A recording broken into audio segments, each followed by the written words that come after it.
Millionaire CEO who saved a little girl from a life of poverty in the countryside. What he discovers leaves him shocked. Before we begin, let us know in the comments where in the world you're tuning in from. Enjoy the journey.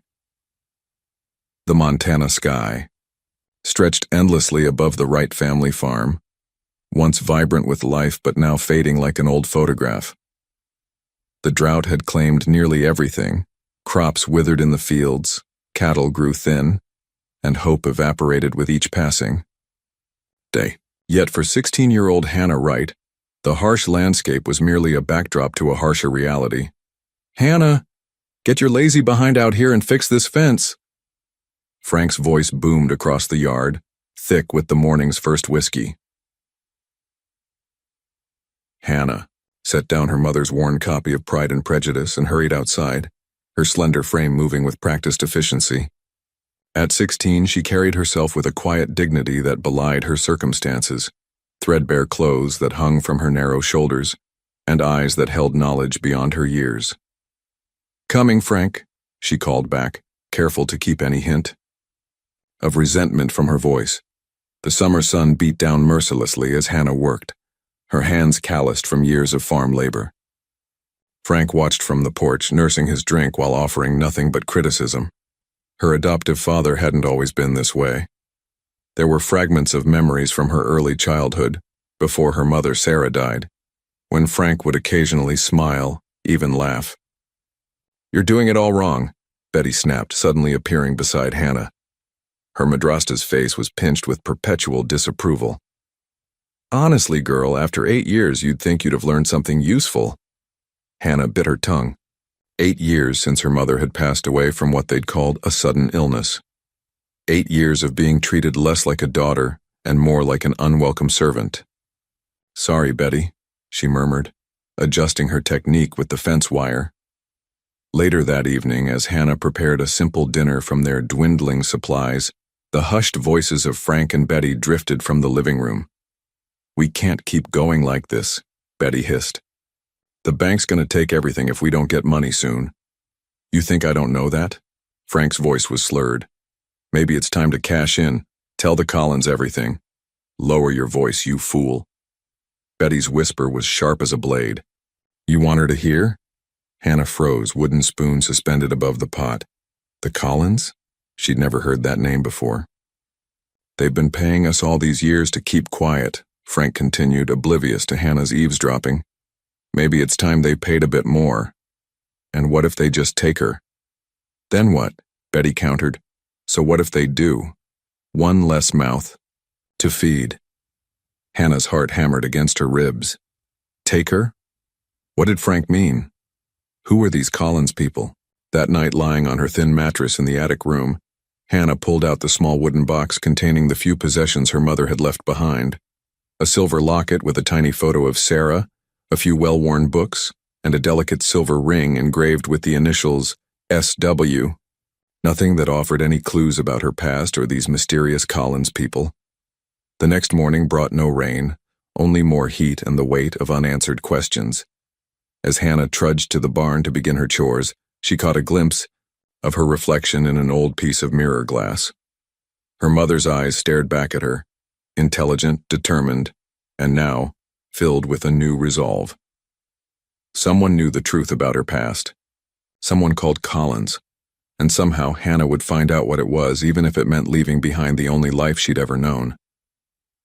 3 days later, the distant rumble of an expensive engine cut through the morning silence like thunder. Hannah looked up from where she was mending chicken wire, shielding her eyes against the sun as a gleaming black SUV approached down their dusty drive. The vehicle was completely out of place, pristine, luxurious, and worth more than their entire farm. It came to a smooth stop near the house, and Hannah watched a tall man in an immaculate charcoal suit step out. Even from a distance, she could see he moved with the confidence of someone accustomed to being the most important person in any room. Frank, get out here." Betty's voice cracked with panic from inside the house. Hannah crept closer, hiding behind the old grain silo where she could observe without being seen. The stranger surveyed their property with calculating eyes, his gaze lingering on the failing, crops and weathered buildings. There was something almost sad in his expression mixed with what looked like recognition. Frank stumbled from the house, hastily buttoning a clean shirt over his belly. Hannah had never seen him move so quickly to make himself presentable. "Mr. Collins," Frank said, his usual gruff tone replaced by something Hannah had never heard before, respect tinged with fear. "You got my message then, Collins." Hannah's breath caught in her throat. So this was one of the mysterious people Frank and Betty had been whispering about. "I did," the man replied, his voice smooth and educated. "Though I wish you'd chosen a different approach, Frank." "Desperate times," Frank muttered, wringing his hands. "The drought, the bills. We can't keep going without more help." Betty appeared in the doorway, wearing her best dress, the navy blue one she saved for church and town visits. "Mr. Collins, please come in. We have coffee ready." The stranger, Mr. Collins, nodded politely but continued scanning the property. "Where is she?" Hannah's heart nearly stopped. He was looking for her. "Working, always working, that girl," Betty said quickly. Hannah, come here." There was no choice but to obey. Hannah forced her legs to carry her forward, acutely aware of her dirty clothes and tangled hair. As she approached, Mr. Collins turned his full attention to her, and she was struck by his eyes, dark, intense, and filled with an emotion she couldn't identify. "Hannah," he said softly, as if testing the name on his tongue. "You look just like—" He caught himself, clearing his throat. "Like what?" Hannah found herself asking, her voice barely a whisper. "Like someone I used to know," he said carefully. "My name is Matthew Collins." The way he studied her face made Hannah's skin crawl with unease. It wasn't predatory, but it was deeply unsettling, as if he was seeing a ghost.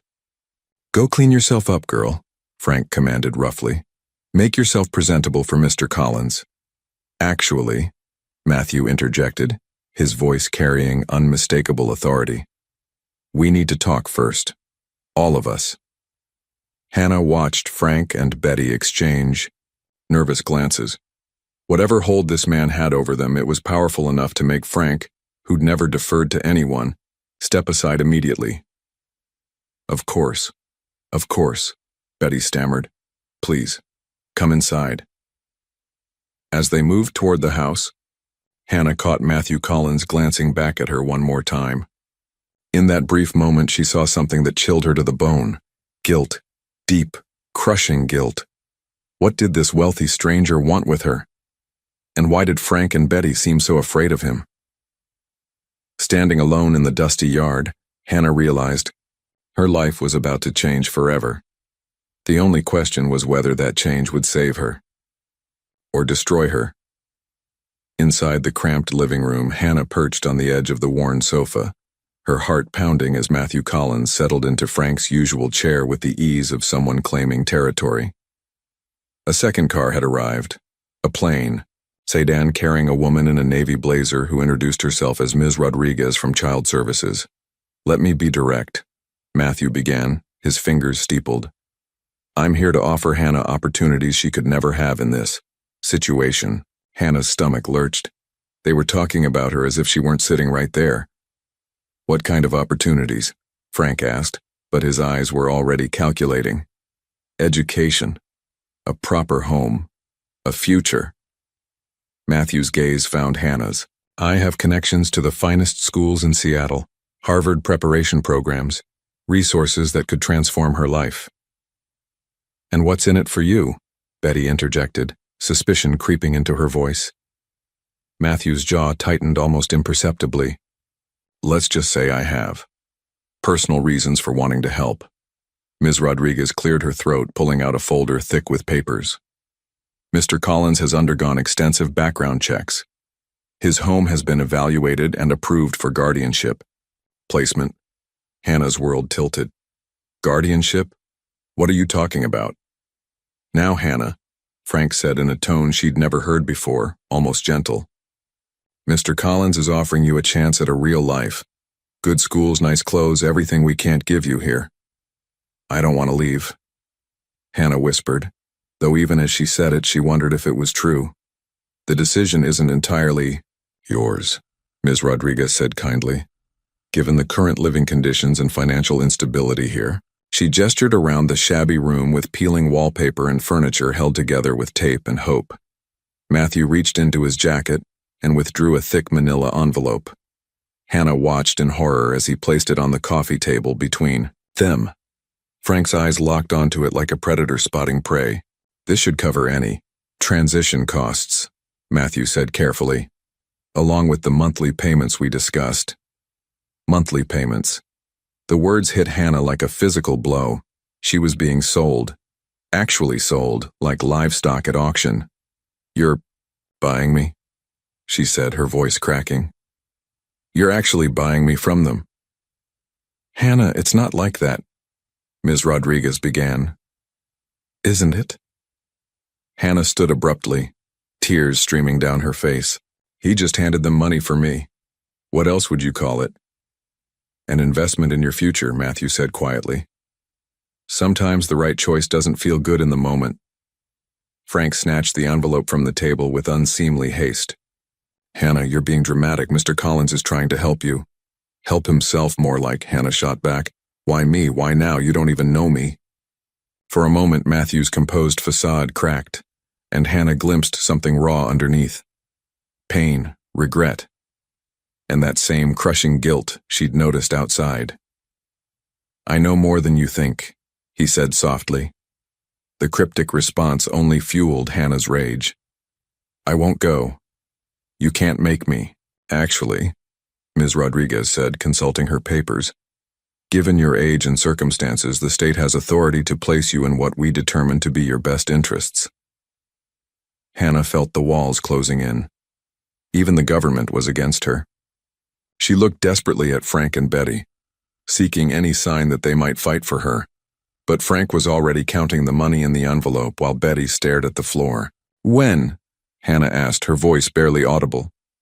"Tomorrow morning," Matthew replied. "Pack light. Everything you need will be provided." As Hannah fled to her attic room, she could hear the adults below finalizing her fate with the casual efficiency of a business transaction. That night, she lay awake clutching her mother's silver locket, wondering what Sarah would think of her daughter being traded away for cash. Tomorrow, she would leave the only home she'd ever known for a stranger's house in a distant city, and, deep down, despite her fear and anger, a tiny voice whispered that maybe, just maybe, anything had to be better than this. The Collins estate loomed before Hannah like something from a fairy tale. All gleaming windows, manicured gardens, and intimidating grandeur. As Matthew's SUV wound up the circular driveway, Hannah pressed her face to the window, overwhelmed by the sheer scale of wealth on display. "Welcome to your new home," Matthew said, though his tone suggested uncertainty about whether that was truly accurate. A stern-faced woman in her 60s appeared at the massive front doors. Her gray hair was pulled into a severe bun, and her black uniform was immaculate. "This is Mrs. Parker, our housekeeper," Matthew explained as they climbed the marble steps. "She'll help you get settled." Mrs. Parker's eyes swept over Hannah's thrift store clothes and single-worn duffel bag with barely concealed disdain. "Good afternoon, miss," she said coldly. "Your room is ready." Before Hannah could respond, another figure appeared in the doorway. An elegant woman in her 40s with perfectly styled blonde hair and designer clothes that probably cost more than Frank's truck. "So this is her," the woman said, her voice carrying the kind of cultured accent that spoke of private schools and country clubs. Her blue eyes were ice cold as they assessed Hannah. "Hannah, meet my wife, Victoria," Matthew said, tension creeping into his voice. Victoria's smile was as fake as her pearl necklace was real. "How quaint." "Matthew, darling, are you sure about this arrangement? What will people say when they see?" She gestured vaguely at Hannah's appearance.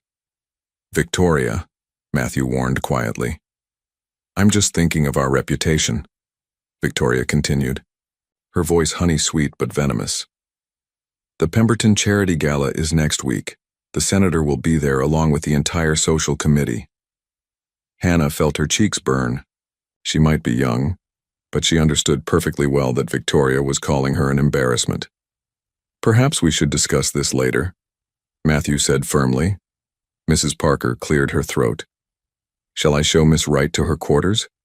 As they walked through halls lined with expensive artwork and antique furniture, Hannah felt like Alice falling down the rabbit hole. Everything was beautiful and cold, polished to perfection, but somehow lifeless. "These are your rooms," Mrs. Parker announced, opening a door to reveal a bedroom larger than the entire downstairs of the farmhouse. Hannah gasped despite herself. A four-poster bed dominated the space, draped in silk curtains. A mahogany desk sat by tall windows overlooking the gardens, and there was even a small sitting area with a fireplace. "The bathroom is through there," Mrs. Parker continued briskly. "Dinner is served at 7 sharp. Mr. Collins has arranged for a tutor and other professionals to evaluate your needs." Other professionals. The phrase sent a chill down Hannah's spine. Alone at last, Hannah set her duffel bag on the pristine carpet and looked around the room that was supposed to be hers. Despite the luxury, it felt more like a beautiful prison than a sanctuary. She moved to the window and gazed out at the perfectly manicured gardens where not a single leaf dared to be out of place. A groundskeeper was trimming hedges with mechanical precision, and Hannah wondered if he was as trapped in this perfect world as she suddenly felt. That evening, dinner was a stilted affair in a dining room that could have seated 20.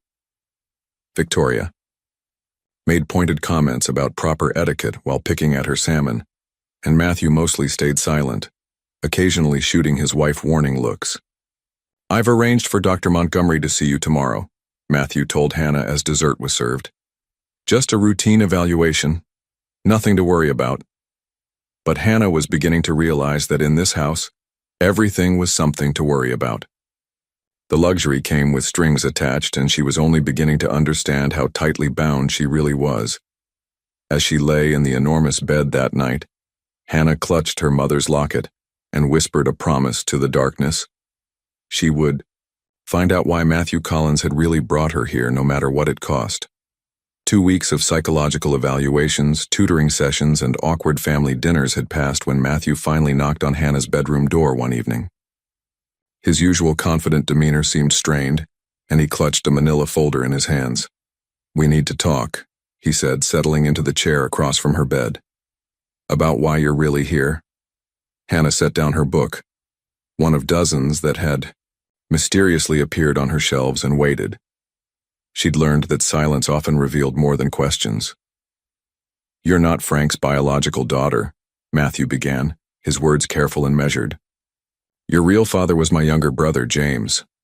The revelation hit Hannah like cold water. "Your brother?" Matthew nodded, opening the folder to reveal several photographs. The first showed a man who looked strikingly like Hannah, the same dark hair, intelligent eyes, and stubborn chin. "James died 5 years ago. Cancer." Matthew's voice grew softer. "Before he passed, he told me about you. About your mother, Sarah." Hannah's hands trembled as she studied her father's face. "He knew about me?" "He did. They met when Sarah was working, temporarily for our family. When she became pregnant, circumstances were complicated." Matthew's discomfort was palpable. "After Sarah died, Frank, who was her cousin, agreed to raise you in exchange for financial support." "So you've been paying him all along," Hannah said, pieces clicking into place. "That's why he never wanted me to ask questions about my past. Frank was supposed to provide for your education, give you a good life," Matthew continued. "When I learned he wasn't honoring that agreement, I decided to bring you here myself." Hannah studied the photographs again, searching for answers in her father's frozen smile. "Why now? Why didn't you come sooner?" Matthew's jaw tightened. "There were legal complications, family obligations. I respected the arrangement with Frank, until he threatened to expose something," Hannah finished, remembering the phone calls she'd overheard. "Frank was facing financial ruin. He became demanding, unreasonable." Hannah looked up from the photos, meeting Matthew's gaze directly. "What aren't you telling me?" For a moment, Matthew's composure cracked. "What do you mean?" "There's more. to this story. I can see it in your face." Hannah's voice was steady despite her racing heart. "You look guilty, not grieving, and Victoria treats me like I'm some kind of scandal waiting to happen." Matthew stood abruptly, gathering the photographs. "You're imagining things. You've been through trauma. Dr. Montgomery explained that suspicion is normal after what you've endured." "Don't patronize me," Hannah snapped. "I may be 16, but I'm not stupid." "No," Matthew agreed quietly. "You're not stupid at all. You're exactly like James in that way." After he left, Hannah sat in the darkness of her luxurious room, studying the one photograph he'd left behind. Her father looked young in the picture, probably not much older than she was now. But there was something in his expression, a sadness, that seemed deeper than just illness. She thought about Matthew's nervous energy, Victoria's obvious resentment, and the way Mrs. Parker sometimes looked at her with what might have been pity. Everyone in this house was keeping secrets, and Hannah was beginning to suspect that the truth about her parents' relationship was far more complicated than Matthew wanted her to believe. That night, she made another promise to herself. She would uncover every secret this family was hiding, starting with whatever had really happened between her teenage mother and her uncle's younger brother. The truth was out there, buried beneath layers of careful explanations and comfortable lies. And Hannah Wright had never backed down from a challenge in her life. 3 months had passed since Hannah's arrival at the Collins estate, and she had settled into a routine that felt both privileged and suffocating. Whitmore Academy, Seattle's most prestigious private school, had welcomed her with the kind of deference that money could buy, though her classmates treated her with curious distance. "Miss Wright, your essay on Shakespearean tragedy is remarkable," Mrs. Henley announced during English literature class, "particularly considering your background." Hannah forced a smile, hating the way teachers constantly referenced her disadvantaged origins, as if her intelligence was somehow miraculous rather than earned. She'd grown tired of being their charity case success story. At lunch, she sat alone, in the Academy's marble-column dining hall, surrounded by the privileged children of Seattle's elite.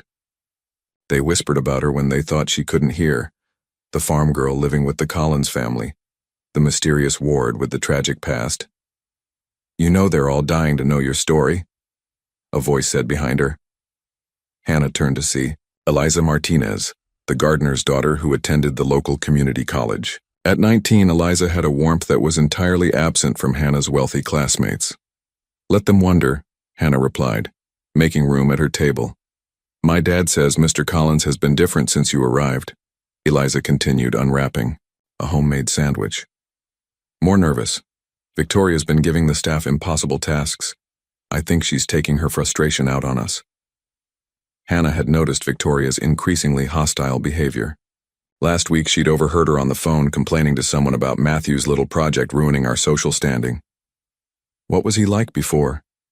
"Your dad would know," Hannah asked. "Focused, driven, but never anxious like this."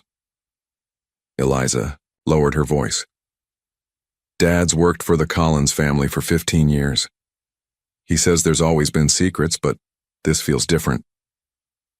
That evening, Hannah excelled in her piano lesson, her fingers moving across the keys with natural grace. That surprised even her instructor. When she played Chopin's nocturnes, she could almost forget the web of lies surrounding her life. "Remarkable progress," Professor Chen said, closing his music folder. "You have an intuitive understanding of the emotional depths. Have you had music training before?" "Not really.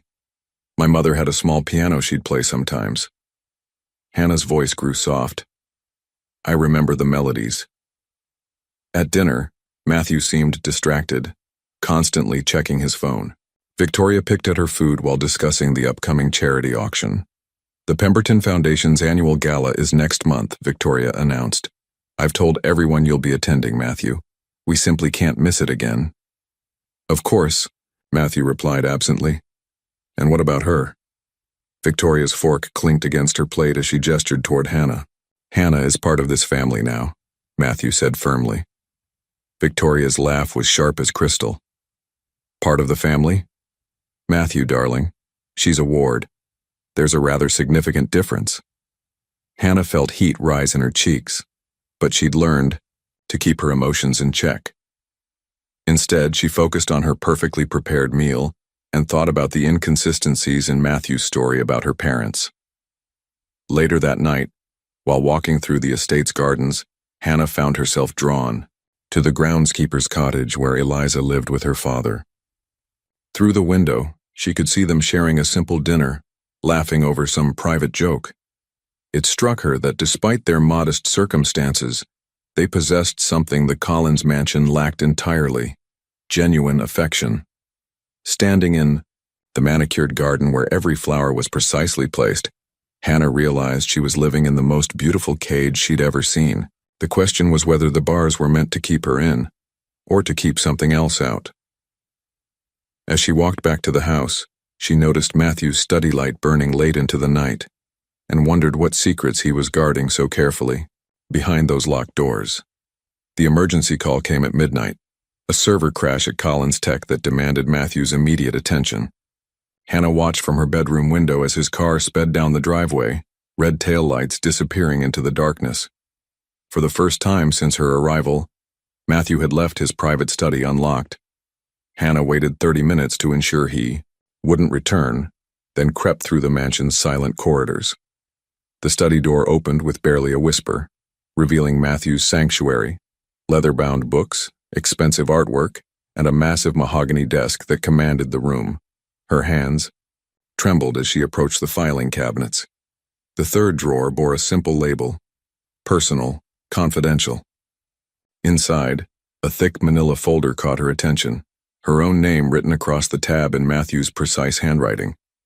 The first document nearly stopped her heart: a birth certificate showing her mother's age at Hannah's birth, 16 years old. James Collins had been 28. "Oh my God," Hannah whispered, sinking into Matthew's chair. She photographed page after page with shaking hands. Newspaper clippings with headlines like "Tech Heirs Scandal Covered Up" and "Minor Employees Pregnancy Raises Questions." There were payment records stretching back 16 years, showing monthly transfers to Frank Wright.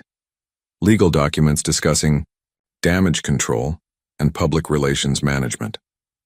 But the most devastating discovery was a copy of James's will, dated just months before his death. It clearly stated that Hannah Wright Collins was to inherit half of his estate, including substantial shares in Collins Tech, upon reaching 18 years of age. Collins. Her legal name was Hannah Wright Collins. A letter paper-clipped to the will made her blood run cold. "Matthew, I know what I did was unforgivable. Sarah was just a kid and I was supposed to protect her, not take advantage. The cancer has given me time to think about the damage I caused. Hannah deserves better than the secrets and shame our family creates. When she turns 18, tell her everything. Give her the choice I stole from her mother. James." Hannah's vision blurred with tears of rage and grief. Her father hadn't just had an inappropriate relationship with her teenage mother. He'd known it was wrong, known he was destroying a child's life. The sound of a car in the driveway sent panic shooting through her veins. Hannah quickly photographed the remaining documents, including email exchanges between Matthew and Frank, where Frank threatened to tell everyone about James and that girl, unless payments increased. She was replacing the folder when footsteps echoed in the hallway. Hannah barely managed to slip out through the study's side door, her heart hammering as she heard Matthew's voice talking to someone on his phone. "No, everything's secure. The information stays buried until she's 18, just like James wanted. Frank won't be a problem much longer." Hannah pressed herself against the wall, processing Matthew's words. What did he mean, Frank won't be a problem? Back in her room, she stared at the photos on her phone, each image revealing another layer of betrayal.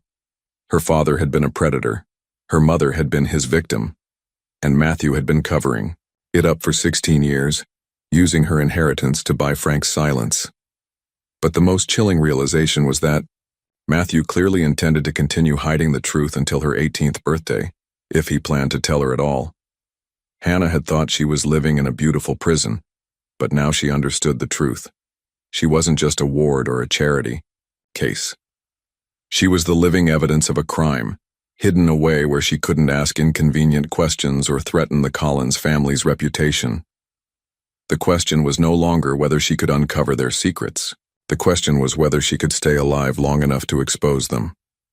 As dawn broke over the pristine gardens, Hannah began planning her next move. Frank might be a drunk and a blackmailer, but he was also the only person who knew the complete truth about her parents. She had to find a way to contact him before Matthew made sure he wouldn't be a problem anymore. The emergency call came at midnight, a server crash at Collins Tech that demanded Matthew's immediate attention. Hannah watched from her bedroom window as his car sped down the driveway, red taillights disappearing into the darkness. For the first time since her arrival, Matthew had left his private study unlocked. Hannah waited 30 minutes to ensure he wouldn't return, then crept through the mansion's silent corridors. The study door opened with barely a whisper, revealing Matthew's sanctuary, leather-bound books, expensive artwork, and a massive mahogany desk that commanded the room. Her hands trembled as she approached the filing cabinets. The third drawer bore a simple label: personal, confidential. Inside, a thick manila folder caught her attention, her own name written across the tab in Matthew's precise handwriting. The first document nearly stopped her heart. A birth certificate showing her mother's age at Hannah's birth, 16 years. Old. James Collins had been 28. "Oh my God," Hannah whispered, sinking into Matthew's chair. She photographed page after page with shaking hands. Newspaper, clippings with headlines like "Tech Heirs Scandal Covered Up" and "Minor Employee's Pregnancy Raises Questions." There were payment records stretching back 16 years, showing monthly transfers to Frank Wright. Legal documents discussing damage control and public relations management. But the most devastating discovery was a copy of James's will, dated just months before his death. It clearly stated that Hannah Wright Collins was to inherit half of his estate, including substantial shares in Collins Tech, upon reaching 18 years of age. Collins. Her legal name was Hannah Wright Collins. A letter paperclipped to the will made her blood run cold. "Matthew, I know what I did was unforgivable. Sarah was just a kid, and I was supposed to protect her, not take advantage. The cancer has given me time to think about the damage I caused. Hannah deserves better than the secrets and shame our family creates. When she turns 18, tell her everything. Give her the choice I stole from her mother. James." Hannah's vision blurred with tears of rage and grief. Her father hadn't just had an inappropriate relationship with her teenage mother. He'd known it was wrong, known he was destroying a child's life. The sound of a car in the driveway sent panic shooting through her veins. Hannah quickly photographed the remaining documents, including email exchanges between Matthew and Frank, where Frank threatened to tell everyone about James and that girl unless payments increased. She was replacing the folder when footsteps echoed in the hallway. Hannah barely managed to slip out through the study's side door, her heart hammering as she heard Matthew's voice talking to someone on his phone. "No, everything's secure. The information stays buried until she's 18, just like James wanted. Frank won't be a problem much longer." Hannah pressed herself against the wall, processing Matthew's words. What did he mean, Frank won't be a problem? Back in her room, she stared at the photos on her phone, each image revealing another layer of betrayal. Her father had been a predator, her mother had been his victim, and Matthew had been covering it up for 16 years, using her inheritance to buy Frank's silence. But the most chilling realization was that Matthew clearly intended to continue hiding the truth until her 18th birthday, if he planned to tell her at all. Hannah had thought she was living in a beautiful prison, but now she understood the truth. She wasn't just a ward or a charity case. She was the living evidence of a crime, hidden away where she couldn't ask inconvenient questions or threaten the Collins family's reputation. The question was no longer whether she could uncover their secrets. The question was whether she could stay alive long enough to expose them. As dawn broke over the pristine gardens, Hannah began planning her next move. Frank might be a drunk and a blackmailer, but he was also the only person who knew the complete truth about her parents. She had to find a way to contact him before Matthew made sure he wouldn't be a problem anymore. 3 weeks after Hannah's devastating discovery, the Collins mansion was hosting its annual charity benefit, a glittering affair meant to showcase the family's philanthropy to Seattle's elite. Hannah had been instructed to make a brief appearance, but otherwise stay out of sight. She was adjusting her borrowed evening dress when commotion erupted downstairs. Shouting voices, the sharp click of expensive heels on marble, and beneath it all, a slurred voice she recognized with growing horror. Frank. Hannah crept to the top of the grand staircase, her heart sinking as she saw him weaving through the crowd of shocked guests. His clothes were wrinkled, his face flushed with alcohol and rage, and his voice carried across the elegant foyer like a foghorn. "Where's your precious host?" Frank bellowed, grabbing a champagne flute from a passing waiter. "Matthew Collins, come out here and face me like a man." Victoria appeared instantly, her face pale with mortification. "Security, get this man out of here immediately." But Frank was beyond caring about consequences. "You all think you know the Collins family?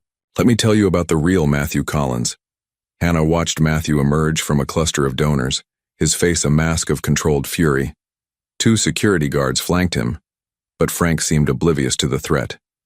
"Frank, you're drunk," Matthew said quietly, his voice carrying deadly warning.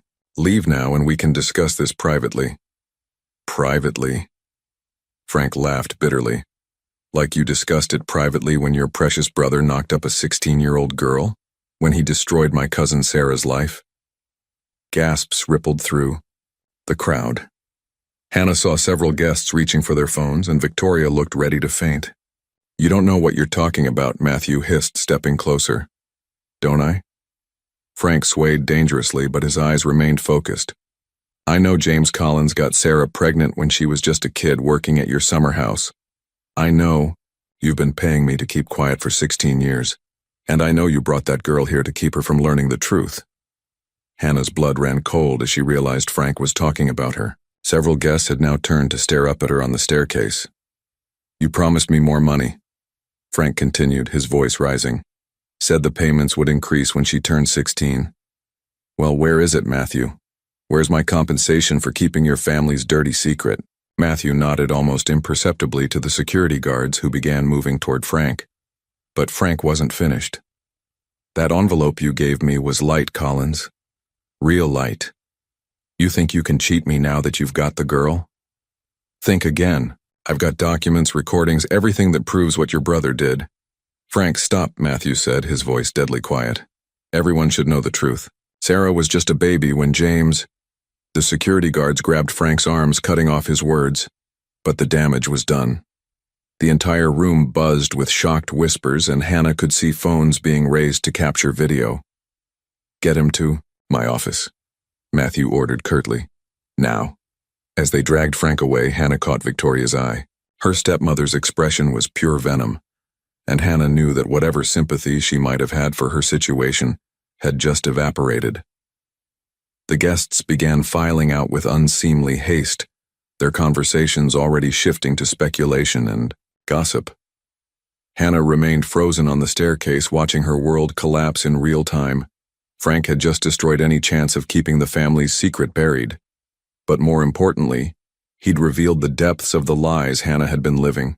As the mansion emptied, Hannah realized that Frank, drunk, desperate, and probably doomed, might be her only chance of learning the complete truth before Matthew silenced him forever.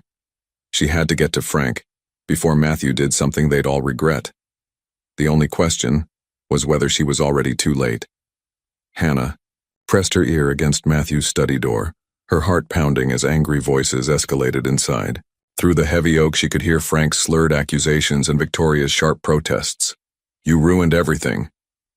Victoria's voice cracked with fury. 16 years of careful reputation management destroyed in one night. The deal was more money when she turned 16, Frank shot back. "You cheapskates thought you could shortchange me now that you have her under your roof." "You're done, Frank." Matthew's voice was ice cold. "No more payments, no more contact. You've just signed your own—" The sound of a physical struggle sent Hannah's hand to the door handle.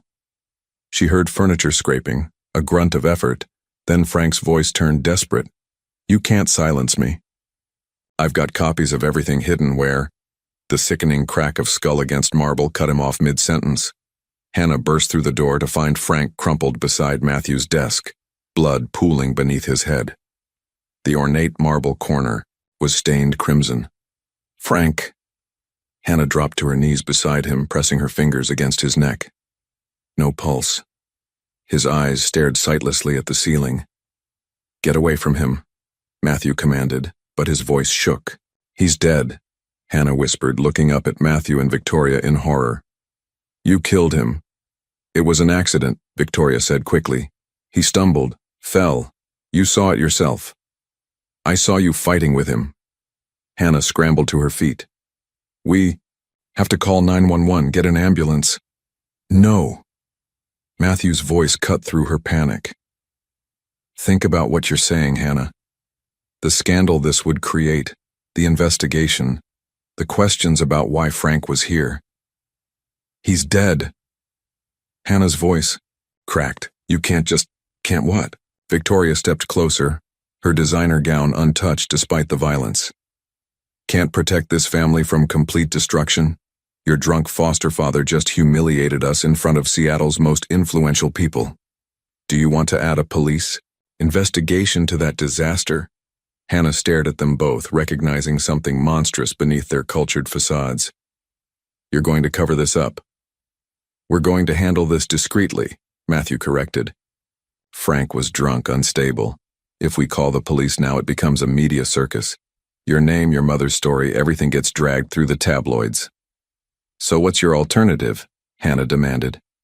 Matthew pulled out his phone. I'm calling our security team, men I trust completely. Frank was never here tonight. He left after making those ridiculous accusations. If anyone asks, he was distraught, probably went off to drink himself to death somewhere. You can't be serious. I'm perfectly serious. Matthew's eyes were hard as steel. And you're going to help us, Hannah. Because if this story comes out, if there's an investigation, do you think anyone will believe the traumatized teenager who's been living under psychiatric care? The threat hung in the air like poison. Hannah realized that Matthew was reminding her of Dr. Montgomery's reports, the evaluations that portrayed her as fragile and potentially unstable. Who would believe, Victoria added sweetly, that poor, little Hannah Wright wasn't involved in her foster father's death?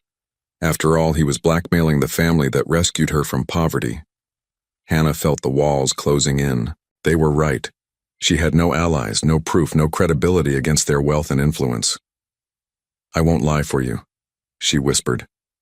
You won't have to lie, Matthew said, already dialing a number. You'll simply say nothing at all.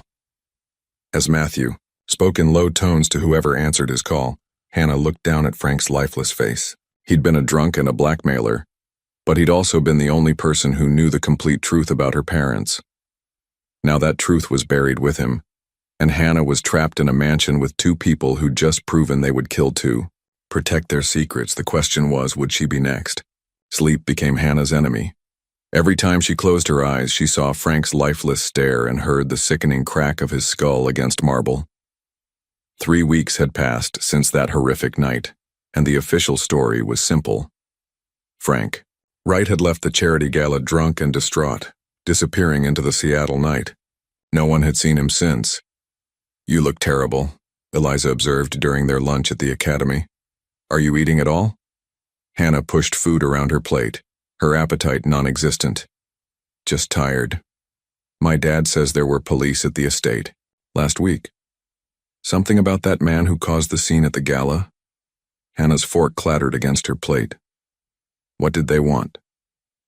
Routine questions. Apparently he was reported missing by some bar owner in Montana. Eliza leaned closer. Hannah, what really happened that night? I don't know, Hannah lied, hating herself for it. That afternoon, Hannah made an excuse to visit the Academy's library, where she spent hours researching legal procedures and missing persons cases. She learned that without a body or evidence of foul play, Frank's disappearance would likely remain an open file gathering dust. But Hannah needed allies, and she needed proof. During computer class, She carefully searched for information about her mother's employment history with the Collins family. A breakthrough came when she found archived construction permits for the Collins summer house renovation 15 years ago, the project where Sarah would have worked. The contractor was Morrison and Associates, she whispered to herself, screenshotting the information. That evening, she overheard Victoria on the phone in the garden, her voice carrying through the open window. Of course the police came by, Mother. But Matthew handled it beautifully. 2 officers very understanding about family privacy. The donation to the Police Benevolent Fund last month was well-timed. Hannah's blood ran cold. They'd bought police cooperation. No, there's no evidence of anything, Victoria continued. The man was a known alcoholic with a history of erratic behavior. These types often just disappear. Late that night, Hannah received an unexpected email from an address she didn't recognize. Hannah, I have information about your mother you need to see. Frank wasn't the only one who knew the truth. If you want answers, meet me at Pike Place. Mark it tomorrow at 3 p.m. Stall 47, come alone. A friend. Hannah stared at the message, her heart racing. It could be a trap, but it could also be her only chance to find someone who knew the real story. The next day, she told Mrs. Parker she was staying late for drama club rehearsal, then took the bus downtown. Pike Place Market bustled with afternoon crowds, the smell of fresh fish and coffee filling the air. Stall 47 sold vintage jewelry and antiques. Behind the counter stood a woman in her 60s with kind eyes and graying brown hair. You must be Hannah, the woman said softly. You look exactly like your mother when she was your age. Who are you? Hannah asked. My name is Nancy Thompson. I was a nurse at Seattle General when your father was receiving cancer treatment. She glanced around nervously. What I'm about to tell you could get us both in serious trouble. Nancy reached under the counter and pulled out a manila envelope. Your father gave me this before he died with instructions to contact you when you turned 16. He said if anything happened to prevent his family from telling you the truth, I should make sure you knew. Hannah's hands trembled as she opened the envelope. Inside were medical records, legal documents, and a handwritten letter in faded ink. James Collins was eaten alive by guilt, Nancy continued quietly. He knew what he'd done to your mother was unforgivable. The cancer gave him time to think, to plan how to make amends. Hannah began reading her father's letter, tears blurring her vision. Hannah, if you're reading this, then something has prevented my family from honoring my wishes. You deserve to know that I left you half of everything I owned, including shares in Collins Tech. But more importantly, you deserve to know that your mother was a brave, intelligent girl who deserved so much better than what I gave her. Nancy squeezed Hannah's shoulder gently. There's more, child. Frank wasn't the only one who knew the truth about James and Sarah, and I'm not the only one who can help you. For the first time since Frank's death, Hannah felt a flicker of hope. She wasn't alone in this fight after all. Nancy Thompson's small apartment overlooked Puget Sound, its walls lined with medical textbooks and family photographs. Hannah sat on the worn sofa, clutching the envelope containing her father's letter while Nancy prepared tea with shaking hands. I've been carrying this burden for 5 years, Nancy said, settling into the chair across from Hannah. Your father made me promise to watch over you from a distance, to ensure you received what was rightfully yours. Matthew told me James died knowing about me, but that there were legal complications, Hannah said carefully. Nancy's laugh was bitter. Legal complications? Is that what they're calling theft now? She pulled out a thick folder from beneath her coffee table. James Collins spent his final months making arrangements for you. He had DNA tests done to establish paternity beyond doubt. He consulted lawyers about creating a trust that Matthew couldn't touch. Most importantly, he documented everything about your mother's employment and their relationship. Hannah opened the folder with trembling fingers. Inside were bank statements showing massive transfers from James's personal accounts to a trust fund in her name, legal documents establishing her as his heir, and a notarized will leaving her 50% of his assets, including voting shares, in Collins Tech. Matthew was executor of the will, Nancy continued. He was supposed to maintain the trust until you turned 18, then reveal everything, Instead, he's been using your inheritance to expand his own business empire. How do you know all this? Because James didn't trust his brother completely. He gave me copies of everything and asked me to serve as an independent witness. Nancy's voice grew heavy. He also predicted that Matthew might try to control the narrative about your parents' relationship. Hannah found a medical report documenting James's confession to his oncologist. The clinical language couldn't disguise the horror of what had happened. A powerful man taking advantage of a teenage employee, the pregnancy that resulted, and the family's subsequent efforts to hide the scandal. Your mother was 16, working summers to help support her family, Nancy explained. James was 28 and should have known better. When Sarah told him she was pregnant, the Collins family went into damage control mode. They paid her off. Worse. They convinced her she was partly to blame, that speaking out would ruin her life and yours. Sarah was just a frightened kid who believed them when they said keeping quiet was best for everyone. Hannah studied a photograph of her mother. Young, beautiful, and heartbreakingly naive. She died when I was 8. What really happened to her? Nancy's expression grew pained. Sarah struggled with depression for years. The guilt, the shame, the isolation, it consumed her. When she died, it wasn't entirely natural. The implication hit Hannah like a physical blow.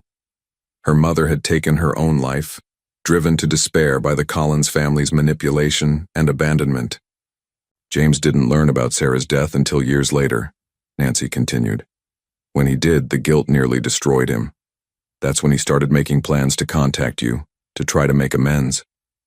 But he died before he could. Yes.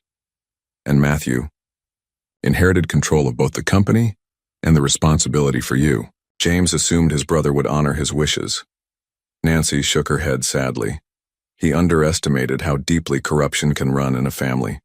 Hannah looked through more documents, email exchanges between James and his lawyers, detailed financial records, and most damning of all, a recording device Nancy pulled from a drawer.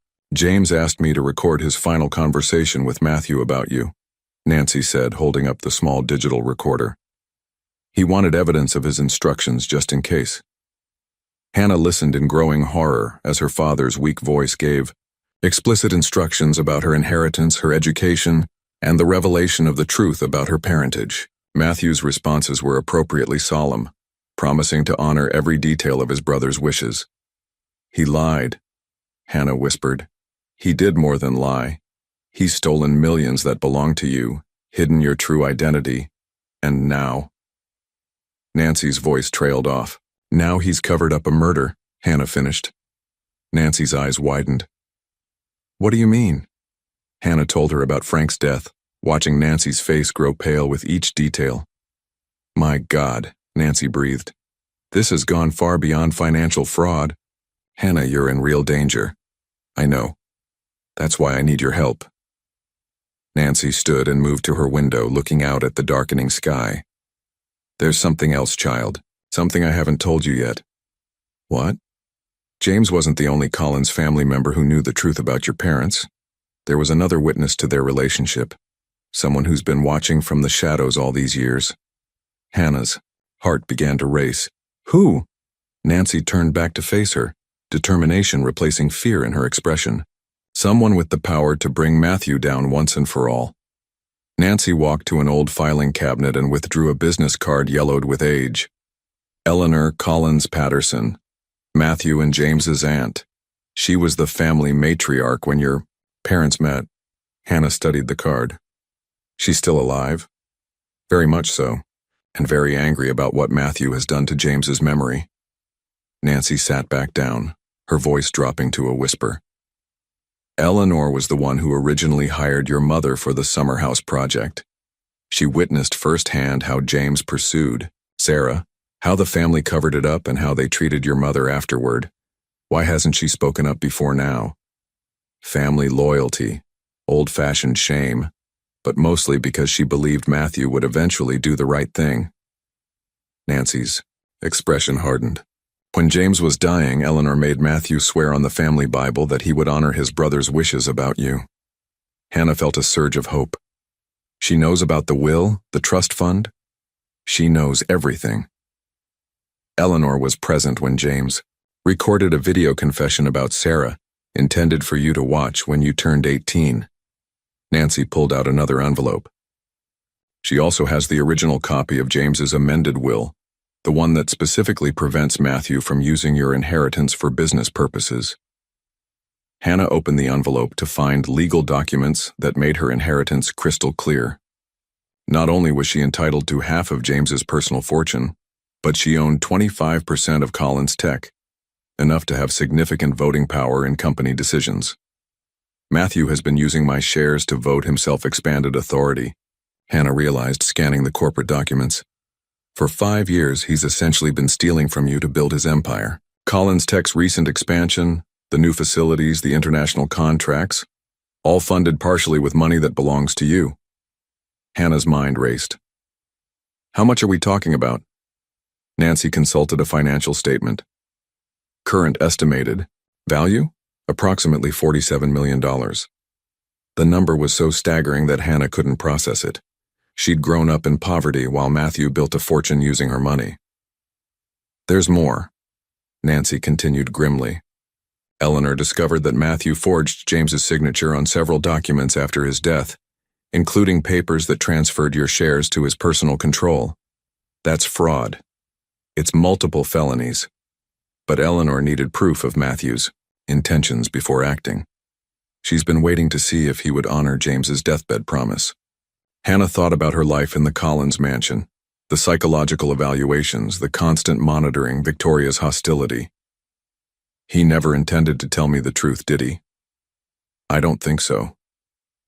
Eleanor believes Matthew planned to keep you under his control indefinitely, possibly having you declared mentally incompetent when you turned 18. The pieces fell into place with horrifying clarity. Dr. Montgomery's reports weren't just evaluations. They were building a case for Hannah's mental instability, the isolation from peers, the constant supervision, the emphasis on her traumatic background. It was all designed to create a paper trail showing she was unfit to inherit. Eleanor wants to meet with you, Nancy said, but she insists on absolute secrecy. If Matthew discovers she's involved, he might take drastic action. Hannah thought about Frank's lifeless eyes, about Matthew's cold calculation as he arranged to dispose of the body. He's already taken drastic action. Then you understand the stakes. Eleanor is 82 years old, but she still has considerable influence in Seattle's legal and social circles. With her testimony and the evidence James left behind, we can expose everything Matthew has done. What about Frank's murder? Nancy's expression grew troubled. That's more complicated. Without a body or witnesses besides you, it would be difficult to prove. But the financial crimes are extensively documented. Hannah stood and moved to the window, watching ferries cross the darkening sound. Somewhere out there, Matthew was probably working late in his office, managing an empire built partially on stolen inheritance from the girl he'd claimed to rescue. When can I meet Eleanor?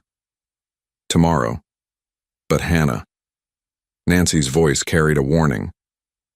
Once we begin this process, there's no going back. Matthew will fight viciously to protect himself, and you'll be his primary target. Hannah thought about her mother, a frightened 16-year-old who'd been manipulated and abandoned by the Collins family, ultimately driven to despair. She thought about Frank, whose greed had made him dangerous but whose death had been brutal and unnecessary. I'm not backing down, Hannah said firmly. Matthew has destroyed enough lives. It's time someone stopped him. Nancy smiled for the first time since Hannah had arrived. James would be proud of you. No, Hannah corrected, steel entering her voice. James was the problem, but I'm going to be the solution. Eleanor Collins Patterson's penthouse overlooked the city like a fortress of old money and older secrets. At 82, she possessed the sharp intelligence that had made the Collins family fortune and the moral clarity that her nephews lacked. You have your mother's eyes, Eleanor said, studying Hannah over delicate china teacups.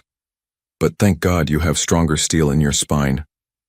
Hannah sat straight, acutely aware she was meeting the woman who could change everything. Nancy told me, "You have evidence against Matthew." "Evidence?" Eleanor's laugh was dry as autumn leaves. "Child, I have enough evidence to bury Matthew so deep he'll need an archaeological expedition to find daylight." She opened an antique desk and withdrew a thick portfolio.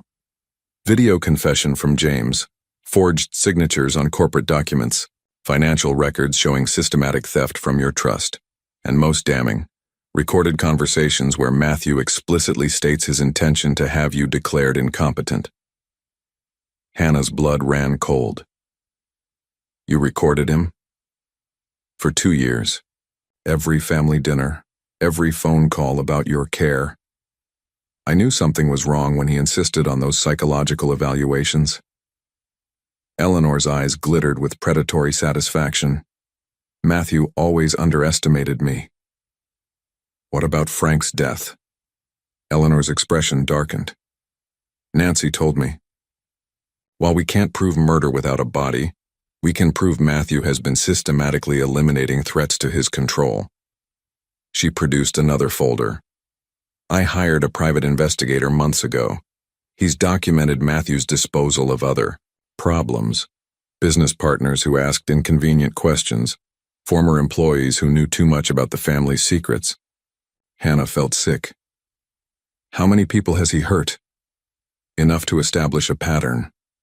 Combined with the financial crimes, it paints a picture of a man who will do anything to protect his stolen empire." Eleanor stood and moved to her window, gazing down at the city. "I should have acted sooner. I told myself James's death was grief, that Matthew would honor his promises. I was a foolish old woman. You're helping now. That's what matters." "Yes, but carefully. Matthew has resources, connections, people who owe him favors." Eleanor turned back to Hannah. "We need allies with power equal to his. Who did you have in mind?" Eleanor smiled, and Hannah glimpsed the formidable woman who'd built a business empire decades before it was fashionable for women to do so. "Olivia Reyes, the prosecutor who brought down the Pemberton family last year for tax fraud. She specializes in cases involving abuse of power and financial manipulation." Eleanor's smile sharpened. "She also happens to be Sarah Morrison's daughter." Hannah's heart stopped. "Morrison? But that was my mother's maiden name before she married Frank Wright, yes. Olivia is your cousin, Hannah, and she's been waiting her entire career for a chance to destroy the family that drove her aunt to suicide." The room seemed to tilt as Hannah processed this revelation. She had family, real family, who knew the truth and had the power to fight back. "Olivia has been building a case against Matthew for months, waiting for the right moment to strike," Eleanor continued. "Your testimony, combined with my evidence, gives her everything she needs." Hannah felt something she hadn't experienced since her mother's death. Hope backed by real power. "When do we move?" she asked. Eleanor's smile became absolutely ruthless. "Tomorrow night. Matthew's hosting a board meeting to approve his expansion into Asian markets, using your money, of course. We're going to give him a very different kind of presentation. The plan was elegant in its simplicity and devastating in its scope. By this time tomorrow, Matthew Collins would discover that his carefully constructed empire was about to crumble around him, and Hannah Wright Collins would finally claim what was rightfully hers." The Collins Tech boardroom fell silent as Hannah walked through the doors, flanked by Eleanor and a woman in a sharp navy suit, Olivia Reyes. Matthew's face went ashen as he recognized his aunt. "What is the meaning of this interruption?" Matthew demanded, though his voice trembled. "Justice," Eleanor said simply, taking a seat at the conference table. "Something long overdue in this family." Olivia placed a thick folder on the mahogany table. "Matthew Collins, I'm Prosecutor Olivia Reyes.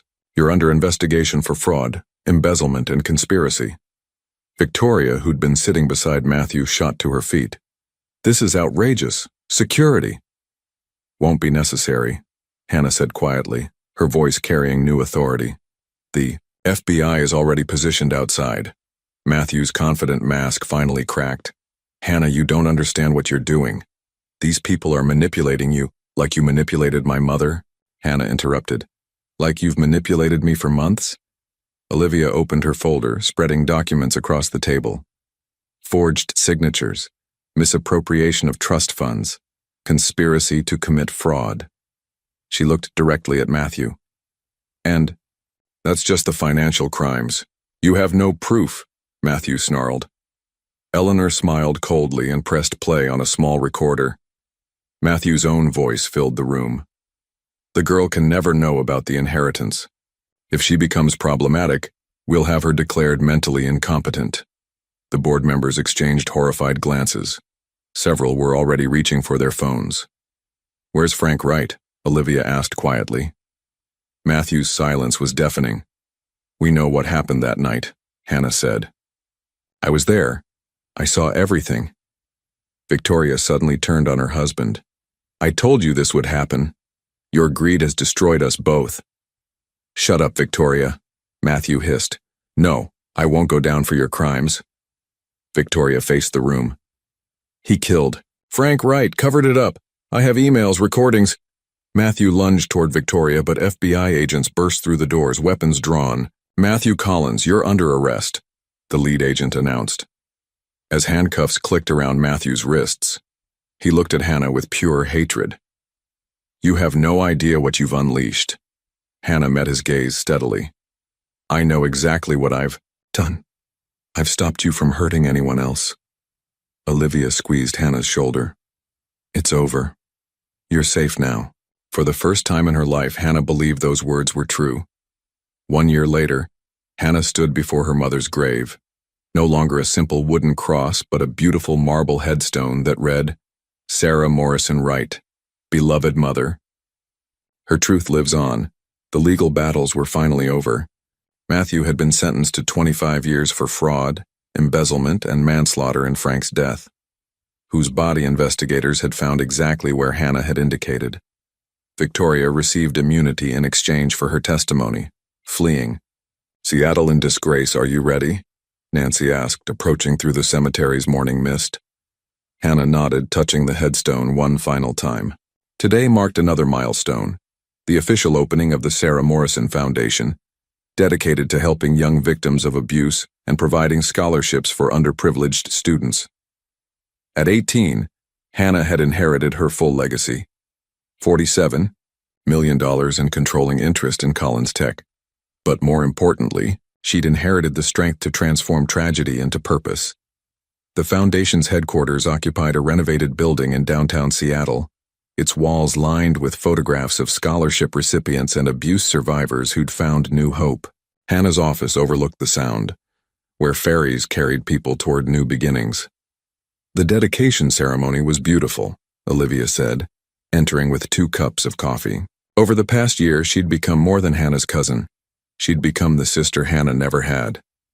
Mom would have been proud, Hannah replied, accepting the warmth gratefully. Eleanor appeared in the doorway, moving slowly but with dignity, intact. At 83, she'd become Hannah's mentor in both business and life. The first board meeting of the new Collins Tech is in an hour, Eleanor announced. Are you prepared for your speech? Hannah smiled. The company had been restructured, under her leadership, focusing on ethical technology solutions rather than profit at any cost. Many of Matthew's cronies had been removed, replaced by people who shared Hannah's vision of responsible innovation. I've been preparing for this my whole life, Hannah said. The 3 women made their way to Collins Tech's headquarters where Hannah would address employees as their new CEO. She'd kept the Collins name not out of pride, but as a reminder that power could be used for healing rather than harm. In the lobby, a portrait of James Collins had been replaced with one of Sarah Morrison, not as a victim but as a young woman full of dreams and potential. Beside it, a plaque read, In memory of those silenced by power, may their voices guide us toward justice. Nancy had moved into the penthouse's guest wing, serving as Hannah's guardian and confidant. Together, they'd created something neither had imagined possible, a family built on truth rather than secrets. As Hannah took the stage before hundreds of employees, she thought about the scared 16-year-old who'd arrived at this building a year ago. That girl had been powerless, manipulated, and alone. The woman standing here today owned it all. My mother was 16 when she died inside these walls, Hannah began, her voice carrying clearly through the auditorium. Not physically. That came later. But the girl full of dreams and hope was destroyed here by people who saw her as disposable. The room was absolutely silent. Today we begin again. This company will never again profit from silence or prey on the vulnerable. We will build technology that serves humanity, not the other way around. As applause filled the room, Hannah caught sight of a familiar face in the crowd, Eliza, now a college graduate and the Foundation's program director. Her friend gave her a thumbs up, grinning with pride. That evening, Hannah returned to the small house she'd bought overlooking the Sound, modest by Collins standards but rich in peace. Nancy was in the kitchen, humming while she prepared dinner, and the normalcy of it still took Hannah's breath away. Any regrets? Nancy asked as they sat on the porch, watching the sunset paint the water gold. Hannah considered the question seriously. The past year had brought justice, but also the weight of responsibility she'd never asked for. Money couldn't bring back her mother or undo the trauma of her childhood, but it could prevent other children from suffering the same fate. None, Hannah said finally. This is what Mom would have wanted, her story helping others instead of being buried in shame. As stars emerged over Puget Sound, Hannah Wright Collins, daughter, survivor, and now guardian of justice, smiled. She'd transformed her inheritance of pain into a legacy of hope, and that was the greatest revenge of all.